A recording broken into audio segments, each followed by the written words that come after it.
Politique. Donc nous remercions les personnes qui nous ont suivis dès le début, depuis le mois de janvier, qui ont enrichi donc cet espace de débat et de dialogue par leurs réflexions et leurs opinions. Et donc nous tenons vraiment à vous remercier pour votre participation.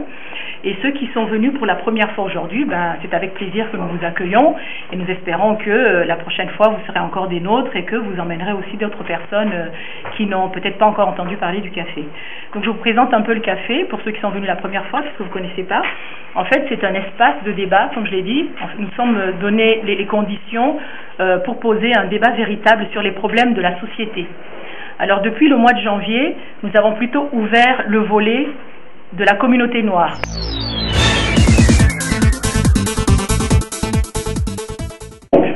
Toute forme d'activité qui peut être collective ou qui peut être dite sociale, socialisée, est par définition déjà un rapport politique. Immédiatement, pourquoi? Parce qu'elle réunit des gens qui font éclater la théorie abstraite de l'individu citoyen. Le citoyen abstrait n'existe pas. Alors, dans ce système, on considère que les gens vont voter, par exemple, pour des élus. On va prendre la législative ou le président. On vote pour le président, alors il y a des catégories, des groupes de critères idéologiques. Il y a aussi ce qu'on pourrait appeler le passé, c'est-à-dire l'enregistrement du passé comme une expérience où les individus vont puiser. Ils vont dire « Ah, mais la droite c'était Pétain ». Alors l'autre va dire « Non, non, c'était De Gaulle ». L'autre va dire « Non, non, c'est Charles Maurras, royaliste ». L'autre il va dire « Attention, c'est... D'accord ?» Donc on élit un président sur un programme et on sait que les programmes politiques sont eux-mêmes exécutés par des individus qui ont en commun des intérêts. Et donc le système politique lui-même, il marche avec des gens qui sont des professionnels depuis la Troisième République, qui se reproduisent entre eux, qui sont des professionnels des règles de droit et des règles pour pouvoir être réélus. Donc ils ont une connaissance pratique très, très évoluée. Et en même temps, ces boîtes, ce qu'on appelle les partis politiques, je vais prendre une métaphore, c'est comme la grande distribution. Il y a Carrefour, il y a Auchan, il y a Accor, il y a Cora, il y a 4 boîtes.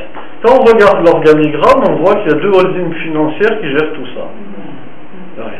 Alors on dit, c'est bizarre, ils nous ont dit que c'était la concurrence, là, c'est les mêmes. Donc ça veut donc dire que celui qui tient les points de vente tient les clients.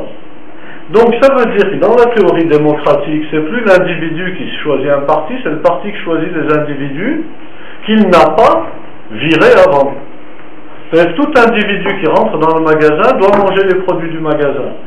Donc idéologiquement, il doit être aligné, il doit respecter l'ordre de mouvement dans le magasin, c'est-à-dire la hiérarchie. Il doit respecter les symboles et les prix à payer ou les contributions qu'il doit apporter dans ce magasin. Il doit prendre le bon chariot, il doit attendre son tour à la caisse ou devant la gondole à fromage. Je prends la métaphore exprès. Ce sont des gondoles à fromage. Un parti, c'est quoi? C'est un système hiérarchique dont le but est de prendre le pouvoir en vue de rémunérer ceux qui prennent le pouvoir. Le parti du centre. Prendre l'histoire du parti du centre, depuis le MRP depuis 1946 jusqu'à l'UDF. Qu'est-ce que c'est? C'est ce qu'on appelle un parti charnière où, si on était sous la 4e République, on appelle ça un intergroupe, c'est-à-dire les gens se font élire, un peu comme les radicaux valbosiens, ils font une bouffe tous les 2 mois, ils font venir les journalistes, voilà, on a pensé que c'était bien de faire une loi sur la consommation, un verre de lait pour tous les enfants à l'école, hein, voilà, politique MRP de l'après-guerre. Ça empêche la tuberculose, hein, et puis ça nourrit les gamins qui n'ont pas mangé chez eux. Voilà, je t'ai arrêté. Mais, donc, on ramène du monde. Alors, à un moment, le problème, c'est intellectuellement, pourquoi est-ce que des gens vont passer de l'énergie à être dans cette machine quels peuvent être leurs motifs. Et là, on va tomber sur le problème de la connaissance et de la psychologie. Le problème de la connaissance, c'est est-ce que les individus qui rentrent dans les machines ou dans le grand magasin savent ce qu'ils veulent. Donc on tombe sur le problème de ce qu'on appelle le push marketing. Vous rentrez dans un magasin, vous ne savez pas ce que vous voulez acheter. Ou alors il faudrait faire une liste très serrée en disant je veux juste un camembert, je veux juste 6 litres de lait, et j'achèterai rien d'autre. Mais ils le savent. Donc ils ne vont pas vous mettre le lait tout de suite à l'entrée. Ils vont le mettre 6 km plus loin, et bien caché. Et entre-temps, il faut faire tout le circuit des produits chers. Donc électronique, multimédia, toujours à l'entrée, téléphonique. Une fois que vous avez payé là, ça vous continuez. Comme c'est des petits objets, ça ne vous encombre pas, donc on continue. Et à la fin, vous avez fait les 6 km de rayon. Donc chariot coûte 200 € au lieu de 40, pour résumer. Donc, premier point, problème de la connaissance ou de la méconnaissance des militants ou des individus qui vont voter. Avec quoi on va faire voter les gens ou avec quoi on va les attirer? On va leur dire, regardez, dans ce magasin, les produits, ils sont démocratiques, ils sont éthiques, nous on aime la justice sociale, la justice tout court d'ailleurs. On est républicain, c'est-à-dire on respecte les autres. On peut toujours le dire. On est tous égaux. On n'est pas tous égaux. On n'est pas tous égaux du tout. Il y en a un, son père, c'est le chef du parti, l'autre, il est patron à côté, il a financé le parti, l'autre, c'est le cousin du préfet, l'autre, c'est la belle-sœur du cousin. Ce sont les systèmes sociaux, ça. Donc, tout le système social, et notamment le système de reproduction des groupes, est totalement ignoré ou mis en sommeil dans ce qu'on appelle la représentation politique. Le système, ensuite, c'est des enjeux électoraux. Pourquoi il y a des élections? Pourquoi il y a des élections? Alors il y a des élections municipales. On vous dit, vous comprenez, il faut une majorité pour, on va gérer l'intérêt général. Mais c'est bizarre, parce que cet intérêt général, il y a plusieurs groupes qui disent qu'ils peuvent bien le gérer. Donc on va retrouver la même partition de boutique, les produits, qu'est-ce que je vous donne, qu'est-ce que je vous offre, d'accord? Et les gens votent. Alors ils votent, et puis il y a une activité. C'est quoi cette activité? C'est des travaux publics, c'est des embauches administratives, ce sont des emplois. Donc l'essentiel de l'organisation, c'est une organisation économique. Donc la politique, l'appareillage politique, débouche directement sur la gestion économique de la société. C'est le problème des représentations, et donc comment trouver une identité? Il la trouve dans son identité, l'énergie. C'est-à-dire dans l'analyse qu'il a à la fois de ses origines et de la projection qu'il fait de ce qu'on pourra appeler l'estime de soi ou sa dignité. Les gens me crachent à la figure, mais est-ce que je vaux moins qu'eux? C'est le problème de l'estime de soi. Si on ne s'estime pas, on ne peut pas combattre. Le gars qui rentre sur un ring de boxe, s'il pense qu'il a déjà perdu, il est mort. Par contre, s'il pense qu'il peut faire des dégâts en face, il y va. On pourra appeler en analyse la théorie des dommages collatéraux. Je vais tellement vous en faire que de toute façon, il y aura deux perdants, pas que moi. Et en politique, c'est quoi la force de la politique? Pour un groupe ou pour un parti, vis-à-vis d'un autre parti, c'est ce qu'on appelle la capacité de nuisance ou la capacité de publicité. Qu'est-ce que c'est que la publicité? C'est, vous parlez de ça, moi je vais vous parler de pourquoi vous dites ça. Et tout ce que vous dites, pas en plus. Donc on va rentrer dans ce qu'on pourrait appeler des constructions de représentation. Il va falloir théoriser un certain nombre d'éléments de connaissance. Par exemple, ça va être, je prends la loi Taubira, c'est une grande conquête. Pourquoi? Parce qu'elle permet enfin de casser le cycle infernal qui consiste à dire, si vous êtes pauvre, si vous êtes noir, c'est de votre faute. Elle permet de dire, il y a eu 5 siècles d'esclavage, 3 siècles et demi, mais il y a la reconduite du fonds de commerce sous d'autres formes. Ça veut dire que, si je prends le cas de l'Algérie, en 1962, seuls 2% des enfants sont scolarisés. 2%, 62. Après, on vient dire, maintenant, on a fait des écoles, la première école Jules Ferry, 1881, hein, en Grande Kabylie. Ça, c'est je dirais, c'est de la mythologie. Ce qu'il faut voir, c'est les effectifs scolarisés réellement, c'est pas la symbolique, hein, le nuage de fumée, j'appelle ça. Hein. Donc, du côté de ceux qui ont le moins de diplômes, donc, si on prend nous on est issus des mouvements migratoires, des immigrés. Nos parents, ils n'ont pas fait d'études. Donc, on a une probabilité de faire des études qui est très faible. Quand les parents n'ont pas fait d'études, les enfants ne font pas beaucoup. Ce qu'on appelle l'hérédité sociale. Le système les a toujours menacés. C'est ce qu'on appelle l'intimidation. Ça peut être les administrations. Vous allez à la préfecture un lundi matin, vous rentrez pour les titres de séjour, vous allez tout de suite comprendre le problème. Je suis allé l'année dernière, quelque chose qui est... Il faut quasiment faire à l'américaine maintenant un code de conduite des administrations quand elles parlent aux gens. Parce que la politesse n'existe pas. Alors c'est du genre, à 30 mètres là-bas, Monsieur Areski, il est où encore? Il est où? Ouais, Monsieur Areski, alors? On appelle quoi du bétail? On rentre, on prend un numéro et puis on se fait... Vous voyez ce que je veux dire? Ça, c'est tout le temps. Alors, pas dans toutes les administrations, parce qu'il y en a d'autres qui ont appris aussi pour des raisons multiples. Hein, les institutions sociales sont plus respectueuses, parce qu'ils sont aussi... paradoxe du travail social, ça les figure aussi. Mais la police, je me souviens avoir été contrôlé, donc je donne mes papiers, et le collègue... Je me suis dit, ce jour-là, j'aurais été armé, je l'aurais tué. Et il dit, tiens, c'est un Suisse. Mais comme ça. C'est-à-dire, c'est un bureau. Un Suisse. Je lui ai dit, monsieur, je ne suis pas Suisse. Hein. Oh non, je fais partie. Je veux dire, ça marche à tout niveau. Et donc, ces logiques de stigmatisation de l'autre, ce sont aussi des mécanismes d'intimidation. La police, la préfecture, etc. En gros, bougez plus. Donc, dans les comportements de mobilisation des groupes marginaux, entre guillemets, marginalisés plus exactement, il y a incorporation, intériorisation de la crainte. Si je rentre dans un parti, aïe aïe aïe, ça doit être risqué.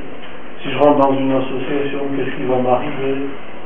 Donc il y a toujours cette crainte d'un contrôle possible ou d'une visibilité de soi par l'institution, et donc la possibilité d'être en quelque sorte attrapé, contrôlé, mis en fiche, etc. Alors, ça, c'est un problème aussi de connaissance, nous sommes tous mis en fiche. J'ai pu voir mes 30 pages de dossier des renseignements généraux. Voilà. On est tous bien... Problème de la mobilisation. Il y en a un, il monte une association. Il réunit 3-4 copains, ils deviennent 10. Alors hop, le maire arrive à toute vitesse. Qu'est-ce que vous faites les petits? On a une association de couleur de timbre-poste, mais on est africain. Africain protestant. Ah, ça c'est rare. Ça c'est une rareté, ça c'est bon, ça segmente bien le groupe. D'accord? Donc le maire, il envoie son attaché, il dit, il faut te renseigner, hein, ces Africains protestants, j'en ai pas vu beaucoup, ils doivent être dangereux. Parce que déjà, pour être africain, parce que dans leur tête, l'Africain, il est obligatoirement catholique ou animiste. Ils n'arrivent pas aux musulmans. Maintenant, c'est musulman, c'est plus à la mode. Mais il y a 30 ans, c'était plutôt l'animisme. Hein, l'anthropologie, elle était malade de l'animisme. Et donc, on dit, là, ça y est, ils deviennent protestants, mais protestants, c'est les patrons rénants, ça, les protestants. Ouh, ils ont des velléités d'entreprise. Jérôme, vous contrôlerez tout ça, je veux tous les dons. Hein. Qu'est-ce qu'ils font? Ils vont dire, c'est curieux, hein. Ils travaillent tous à la ville, c'est eux qui font les poubelles. Ouh là là là là, ça risque, il n'y a plus risque. Ils sont en train de nous préparer la grève. Bien sûr, parce que vous allez faire, le politique va faire des liaisons mécanisées. Va dire qu'est-ce que c'est. Pourquoi? Parce qu'on n'arrive pas à imaginer qu'un éboueur puisse être expert dans la philatélie. Il n'a pas le droit. Donc on a les catégories du monde politique, ce sont des catégories sociales. L'ouvrier ne peut pas écouter de la musique classique ou apprendre le piano. Une fois discutant avec un collègue à l'université, ce collègue et ami me dit, alors je lui dis, qu'est-ce que tu viens de leur faire là comme cours? Il me dit, je leur ai fait un cours sur les ouvriers. Alors je lui dis, c'est quoi les ouvriers? J'ai un peu joué à Zazie dans le métro, je lui dis, c'est quoi un ouvrier? Oh, il me dit, bah, tu le sais bien, comme si c'était évident. Alors je lui dis, il me dit, pour toi. Alors je lui dis, un ouvrier, pour moi, c'est un riche à qui on n'a pas donné les moyens. Parce que lui aussi, il a envie de mieux manger, il a envie d'aller en jet privé, il a envie d'aller au cinéma, il a envie de bien éduquer ses enfants, il a envie d'aller au ski. Mais on ne lui a pas donné. Pourquoi? Parce que la division sociale du travail a distribué la hiérarchie. Mais c'est une division historique. Hein, je ne vais pas reprendre les vieux critères de Carme, travail manuel et intellectuel, mais même dans le travail intellectuel, on a le travail politique, on a ce qu'on appelle le travail de conception, et puis le travail d'organisation et d'exécution. Alors, donc,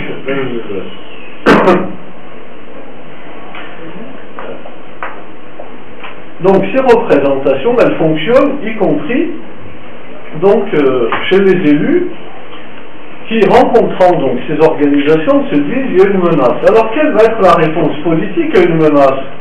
C'est de la neutraliser. Comment je vais la neutraliser? Bon, allez, il faut qu'on se rende compte. Il faut qu'on se rende compte, je suis sûr que vous avez des grands projets. Alors les philatélistes répondent, nous, notre grand projet, ce serait que vous nous reconnaissiez comme philatélistes. Qu'est-ce que c'est ces conneries-là? Vous voulez pas d'argent? Vous voulez... Non. Nous, chaque année, on veut que vous disiez à la radio, dans le journal, que vous veniez commémorer avec nous, place Bellecour, la fête du timbre-poste. Alors pour les uns, c'est la mémoire coloniale, c'est la mémoire de multiples événements. Pour d'autres, c'est des génocides. Pour d'autres, c'est d'autres phénomènes historiques. Il y a des endroits, par exemple, vous vous souvenez que pendant la Deuxième Guerre mondiale, beaucoup d'Alsaciens ont été embarqués dans la Wehrmacht. Et eux, quand ils sont revenus, on les a traités pire que des sous-mers, excusez-moi, et pendant 3 générations aussi. 3 générations. Et ces gens ont mis 60 ans pour dire, mais on est des victimes. Mais malgré nous. Et malgré nous. Alors, qu'est-ce que vous faites? Vous nous organisez en réserve indienne ou on a le droit d'être normaux? Ou est-ce que le droit à la mémoire et la dignité, c'est réservé à certains? Voilà. Deuxième problème alors. Donc, l'élu, captation. Pourquoi? Parce qu'il revient dans la logique du système. Il faut que je contrôle les groupes cohésifs ou les dynamiques cohésives pour pouvoir avoir des électeurs. Puisque je suis candidat au renouvellement éternel de ma fonction et de mes avantages. C'est l'éternité.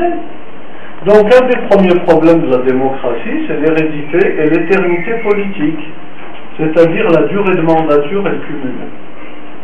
Donc une des règles qui peut faire éclater la logique de concentration du pouvoir et des avantages, c'est l'interdiction du cumul et la limitation de durée des mandatures. Il faut faire 2 mandats et dégager. Il faut faire comme aux États-Unis. Vous faites 2 mandats, vous dégagez, vous les bossez. Qui commande? C'est un collégial, etc. Ça, c'est dans une association, on voit bien toutes ces questions se posent. Quel est le degré de confiance à investir? Est-ce qu'on investit d'abord de la confiance, ou alors est-ce que tout le monde rentre dans la paranoïa de la surveillance? Une des maladies des associations comme des groupes, c'est celle-ci. C'est la paranoïa de la surveillance, ou alors, il y a aussi ce que j'appellerais l'autocélébration de l'excellence. Il y en a un qui arrive et dit c'est moi le plus beau. Il y en a, il sait même pas lire, il va vous dire, c'est moi qui administre, on a connu ça dans nos institutions algériennes à l'époque. Les plus nuls aux commandes. Le problème, si on recrutait des mécaniciens au lieu de chercher des présidents d'associations, un mécano, on lui demanderait quand même de savoir réparer les voitures. Hein, c'est le minimum. Mais bien dans une association, il faut au moins des gens qui sachent lire et tenir des comptes.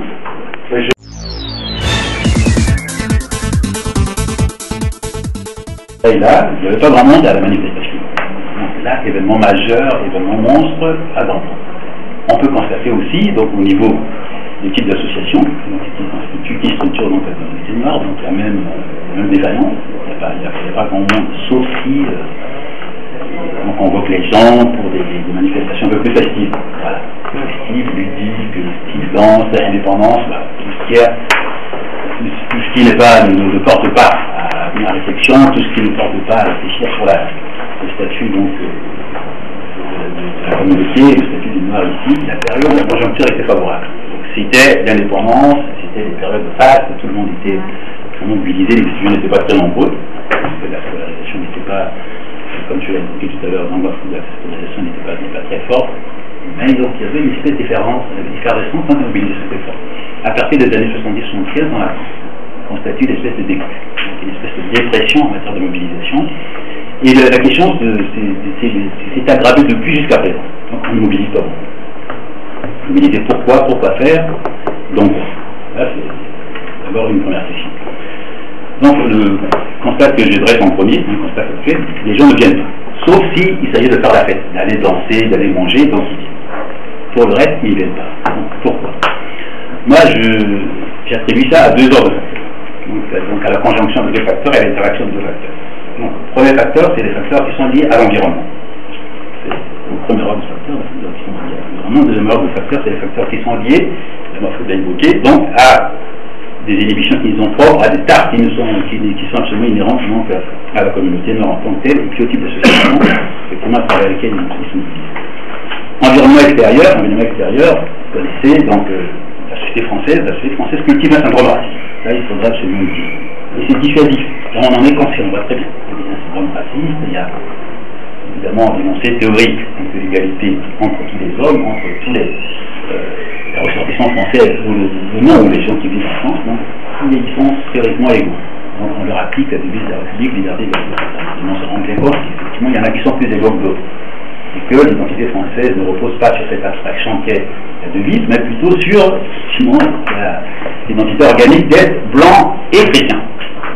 Là, c'est absolument contestable et on s'en rend compte. Malgré toutes les dénégations, les dénis, on voit très bien que c'est ça qui font donc l'identité française. Donc ce sont ces gens-là qui sont les sujets de droit qui bénéficient donc, des trois principes d'égalité et de responsabilité. Donc il y a ce syndrome raciste qui est là. Ça, c'est absolument incontestable. Il y a aussi, effectivement, donc justement au niveau du syndrome raciste, il y en a deux types, deux formes. Il y a le racisme sociétal, donc on s'en rend compte quotidiennement, où on est effectivement, il y a d'abord déjà au niveau du regard, il y a une espèce de regard de mépris condescendant. Au niveau sociétal, on n'arrive pas à avoir les appartements qu'il faut, on n'arrive pas à avoir le boulot qu'il faut. Voilà. Donc, ça c'est concret, c'est le racisme, le degré donc de xénophobie. Donc on prend toujours en compte le racisme sociétal où il y a des violences. Et là-dedans on met tout le monde, les juifs, voilà, augmentation de l'antisémitisme, la société agressée par-ci par-là, on a agressé donc des maghrébins, voilà. Donc tout ce qui est racisme sociétal, c'est ça qui est comptabilisé. Par contre, le racisme d'État, c'est ça qui fait la différence. Donc, avec nous et les fameux juifs en question, c'est ça qui est extrêmement important. On voit que les policiers ne contrôlent que lui. Chacun a pu en faire l'expérience personnellement, a pu donc assister à titre de témoin, donc à ces abus de droit, à ces arbitrages des policiers qui s'en prennent comme nous. Et puis effectivement, ce qui se passe contre les guichets administratifs, le type de réception qui nous a accordé, cette espèce de mépris, voilà, ça dissuade. On sent très bien que la société, on ne mesure pas. Ce qui a amené, contrairement par exemple aux Maghrébins qui ont toujours été en contact donc, avec l'Europe, ils ont participé un peu à la civilisation occidentale, quelque part méditerranéenne, les Africains donc, du sud du Sahara sont venus un peu plus tard. On sort un peu plus tard, ils n'étaient pas très nombreux.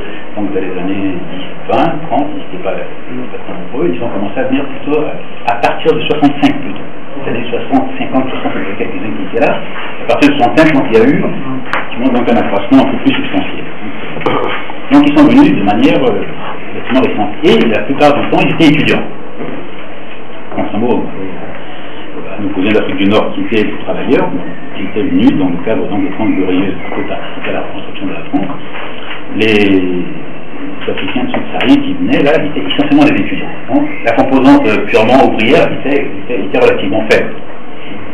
Donc à partir effectivement de ce statut d'étudiant, il y avait le comportement qui allait avec, l'imaginaire de représentation qui allait avec, à savoir donc l'idée de revenir, de repartir. C'est extrêmement important. C'est vrai aussi donc des ouvriers, hein. C'est encore plus vrai. Donc des étudiants qui venaient là pour suivre des études avec l'espoir, avec la certitude de repartir et puis surtout l'assurance d'avoir un très bon emploi. Puisque compte tenu des problèmes de cadre dans ces pays-là, on avait pratiquement la garantie qu'une fois rentré, on pouvait avoir du bon emploi. Il se trouve que effectivement la tendance est allée avec la crise en Afrique, la crise de l'intégration politique, la crise économique et politique, la faiblesse effectivement de l'appareil économique qui ne peut plus absorber dans ces cadres, donc les gens ont eu tendance donc à s'installer. Mais on n'a pas fait la reconversion, donc la reconversion intellectuelle indispensable, qui consistait à dire bon maintenant on ne va pas pouvoir repartir. On va repartir, on va pouvoir s'installer ici, donc on va effectivement donc adapter notre propre comportement à notre présence ici, qui est désormais acquise. Donc cette reconversion, le type d'organisation qui s'est mise en place dans le système colonial, c'était les entraides de ce qu'on appelle des associations à caractère ethnique, comme des associations tribales. Des gens de tribalité qui s'organisaient, mais qui s'organisaient sur des bases ethniques et puis chacun peut créer entre elles. D'ailleurs, ce sont ces types d'organisations qui ont créé les partis politiques. Et bon, ils vont, en fait, les partis politiques ont arrêté ce syndrome ethnique. Ça, je ne me vois pas dessus. Donc, même en Afrique, effectivement, les organisations étaient très faibles. Il y avait, dans les associations d'entre elles, il y avait aussi des organisations très moches d'Afrique centrale. Et je me rappelle, mes parents avaient une organisation donc, de parents catholiques. Donc c'était ce type d'Afrique. Il y avait une espèce d'embrigadement colonial, même par le biais donc, de l'Église. Donc il y avait les éclaireurs. Donc le type d'association qui était là-bas, c'était des associations qui étaient connectées au système colonial. Après les indépendances, les gens essayaient de s'organiser de manière un peu autonome. Même si on avait tous fait des dictatures, donc les associations avaient un côté un peu culturel. Mais il n'y a pas un développement extraordinaire de la société civile. C'est à partir des années 90 que la société civile a commencé massivement par se développer. Et cette culture-là, on a un peu ramené ici. On n'a pas une culture de lobby. Donc des associations, dynamiques, qui puissent défendre des intérêts. Donc ce n'est pas des associations qui visent à défendre des intérêts, c'est des associations purement culturelles qui ont un côté essentiellement ludique.